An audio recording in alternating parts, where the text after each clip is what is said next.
It was the summer of 1978, and David, a 22-year-old college student, had just finished his final exams. Wanting to see the country before starting his full-time job, he decided to hitchhike from California to Oregon. It wasn't uncommon at the time. Plenty of young travelers hitched rides, trusting the goodwill of strangers. David stood on the side of the highway, his backpack slung over his shoulder, thumb out. After a few minutes, a blue Chevrolet Impala pulled over. The driver was an older man, perhaps in his 50s, wearing a brown trench coat despite the sweltering heat. He gave a wide smile, revealing yellowed teeth. "Where you headed, son?" the man asked. David hesitated but told him. The man nodded. "Hop in. I'm going that way."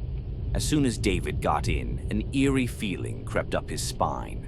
Something about the man seemed off. He smelled faintly of mildew, and the air inside the car was thick with an unplaceable stench. They drove in silence for a while until the man suddenly said, "You ever hear about the hitchhiker murders?" David stiffened. The man chuckled. "They never caught the guy.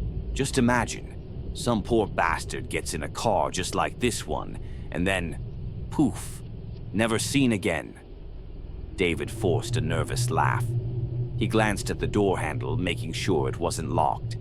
Then, out of nowhere, the man reached into his trench coat. David's blood ran cold. Without thinking, he yanked the door handle and threw himself out of the moving vehicle, rolling onto the pavement. The car screeched to a halt, but David scrambled to his feet and ran into the nearby woods. He heard the man calling out to him, but he kept running. A truck driver found David later and took him to safety. He reported the incident to the police, but they never found the man. Years later, David would see an old mugshot on the news of a man arrested for multiple murders. It was him, the man in the trench coat.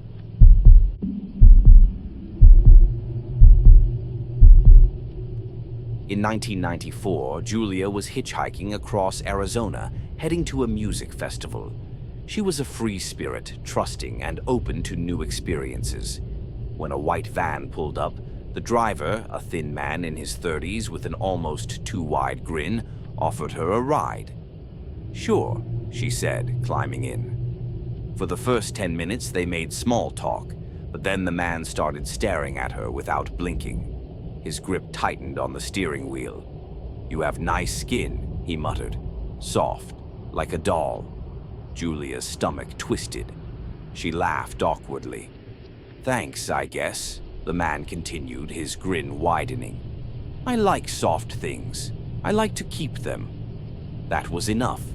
Julia reached for the door handle, but the man slammed the lock button. "No, no, no," he whispered.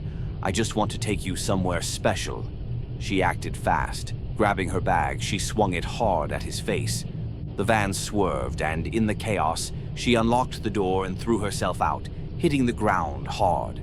She ran into the desert, ignoring the pain in her scraped knees. A passing car stopped to help, and Julia was safe. The van was never found, but she always wondered how many other girls weren't as lucky.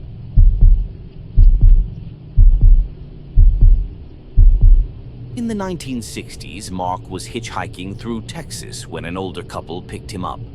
They seemed nice enough, polite, well-dressed, and friendly. As they drove, they offered him a sandwich. He wasn't hungry, but he took it anyway to be polite. A few bites in, his vision blurred. His body felt heavy. He tried to speak, but his tongue felt like lead. The couple exchanged knowing glances. "Poor boy's getting sleepy," the woman murmured. The last thing Mark remembered was the husband's cold smile before everything went black. He woke up in a dark basement, tied to a chair. His mouth was dry, his head pounding. Shadows moved in the dim light, whispering.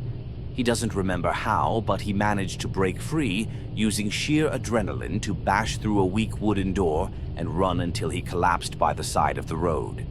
A passing driver saved him. The police searched, but the house he described didn't exist. It was as if the couple had vanished. Years later, Mark saw an old newspaper clipping about a string of missing hitchhikers in that same area. The couple was never found.